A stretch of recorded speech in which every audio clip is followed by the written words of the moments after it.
F'okkażjoni tal-European Mobility Week, il-Kunsill Lokali tan-Naxxar ipparteċipa permezz ta' numru ta' attivitajiet, fosthom studju u konsultazzjoni pubblika li jinkoraġġixxu l-residenti tan-Naxxar joffru l-opinjoni tagħhom rigward il-mobilità sostenibbli.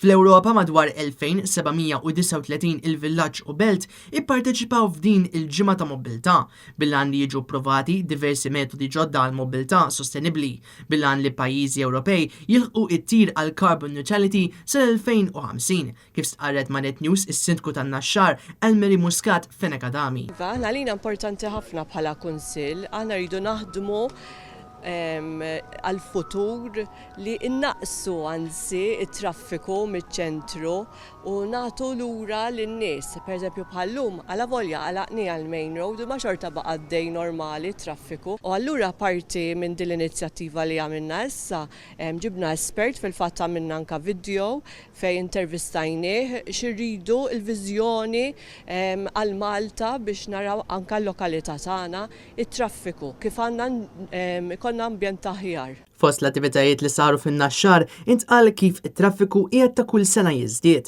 u bħala alternattiva diversi kelliema inkluż Byron Bonello, il-President tal-Kamra tal-Ippjanar u Noel Gatt, kunsillier fih dan il-Kunsill Lokali, stqarru li l-poplu Malti jrid jibda jikkunsidra metodi alternattivi oħra ta' mobilità, inkluż li nimxu aktar u li nużaw karozzi tal-elettriku. Aħna bħala poplu naħseb kulħadd japprezza l-fatt li il-traffiku qed jiżdied. Issa parti li t-traffiku joħloq problemi ta' loġistika, eċetera, joħloq ukoll problemi ambjentali, problemi ta' saħħa.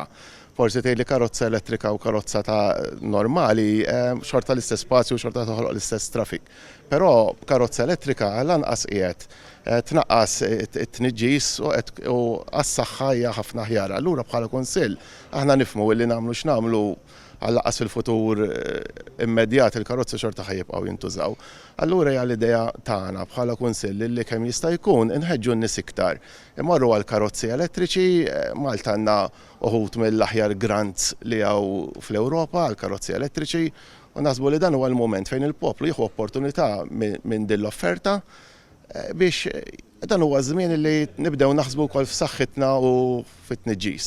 Il-Kunsill Lokali tan-Naxxar stqar li lan ta' din il-ġimgħa ili jinfakru lin-nies li apparti l-karozza personali tagħhom għandhom ukoll mezzi oħra ta' trasport, inkluż tal-linja u carpooling li jkomplu jinaqsu mit-traffiku u jħallu ambjent aktar nadif għal kulħadd. Il-Kunsill Lokali tan-Naxxar ħal opportunità wkoll li jippromovi l-isport kif spjegana l-Kunsillier Mark Degwara. Is-16 sa 22 ta' Settembru hija l-European Mobility Week fejn aħna ċettajna li nipparteċipaw fija u inkludejna wkoll l-sports. Dalodu fit-8 kien hawn penalty shootout ta' nursery, issa bħalissa warajna qed naraw il-cricket u aktar tarġejn tal-baseball, kif ukoll hawn ir-roti, tar-roti min irid jiġi u jipparteċipa. Hija naħseb li idea tajba ħafna tfal tal-lum għax illum kulħadd bit-tablet tipo jekk jipparteċipaw fl-sports dejjem aħjar jibqgħu aktar healthy. Jürgen Xerri għal Net News.